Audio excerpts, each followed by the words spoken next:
बच्चों, welcome back to my YouTube channel learning student. तो आज हम देखने वाले हैं अलंकार। ठीक है, अलंकार के दो रूप होते हैं, एक शब्द अलंकार होता है और दूसरा अर्थालंकार होता है। ठीक है, तो पहले वीडियो में हमने शब्द अलंकार डाल दिया है।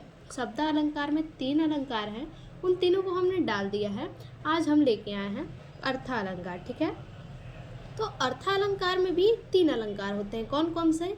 एक तो होता है उपमा अलंकार, जिसमें कि क्या होता है, तुलना किया जाता है एक वस्तु से दूसरे वस्तु की। ठीक है, तुलना किया जाता है तो उसे हम उपमा अलंकार कहते हैं। और दूसरा है रूपक अलंकार, जिसमें क्या रहता है, अभेद रहित आरोप प्रकट किया जाता है, उसे हम कहते हैं रूपक अलंकार। और तीसरा होता है उत्प्रेक्षा अलंकार। उत्प्रेक्षा अलंकार में जो है कि संभावना व्यक्त की जाती है।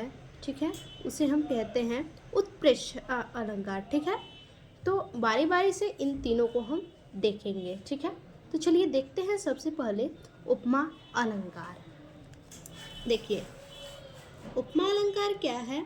जहाँ पर किसी एक वस्तु की तुलना दूसरी वस्तु के रूप, रंग, गुण, धर्म या आकार के आधार पर की जाती है, उसे उपमा अलंकार कहते हैं। ठीक है, फिर से देखिए, जहाँ पर किसी एक वस्तु की तुलना किससे की जाती है?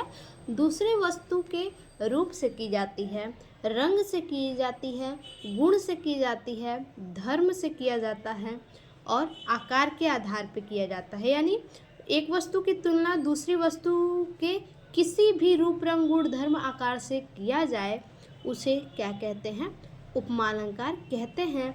यानी सीधा से आप याद रखिए, जहाँ पर किसी एक व्यक्ति की तुलना या फिर एक वस्तु की तुलना किसी दूसरे वस्तु से, दूसरे व्यक्ति से की जाती है, वहाँ पे उपमा अलंकार होता है। ठीक है, अब इसका उदाहरण देखिए क्या होगा।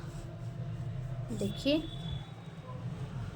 उदाहरण है, राम चंद्रमा सा सुंदर है। ठीक है, राम क्या है? चंद्रमा सा सुंदर है। यानी कहने का मतलब है, जो राम है वो चंद्रमा की तरह क्या है? सुंदर है। ठीक है, जिस प्रकार से चंद्रमा सुंदर है, उसी तरह से राम भी है। यानी राम की तुलना किससे की गई है? तो चंद्रमा की सुंदरता से की गई है। ठीक है, राम की तुलना किससे की गई है? राम चंद्रमा सा सुंदर है। यानी राम क्या है? चंद्रमा की तरह सुंदर है। राम की तुलना जो है चंद्रमा की सुंदरता से की गई है। ठीक, दूसरा है, पीपर पात सरिसमन डोला। ठीक है, पीपर पात सरिसमन डोला, यानी जो पीपर का जो पत्ता है, ठीक है, पीपर पात सरिस, पीपर का जो पत्ता है, इसकी तुलना किससे की गई है? मन डोला, यानी मन के डोलने से की गई है। ठीक है, पीपर पात सरिस मन डोला, पीपल के पत्ते की तुलना, पीपल के पत्ते जो हिलते हैं, पीपल के पत्ते के हिलने की तुलना किससे गई है? मन के डोलने से की गई है, जो पीपल का पत्ता हिलता है। ठीक है, अब इसके बाद दूसरा हमारा है रूपक अलंकार। ठीक है, रूपक अलंकार क्या है? देखिए, जहाँ उपमेय में उपमान का भेद रहित आरोप किया जाता है। ठीक है, जहाँ पे क्या है? उपमेय में उपमान का भेद रहित आरोप किया जाता है, वहाँ रूपक अलंकार होता है। ठीक है, फिर से देखिए, जहाँ उपमेय में क्या किया जाए? उपमान का भेद रहित आरोप किया जाए। ठीक है, भेद रहित आरोप किया जाए उपमान का उपमेय में, तो वहाँ क्या होता है? रूपक अलंकार होता है। ठीक है, तो एग्जाम्पल इसका देखिए क्या होगा।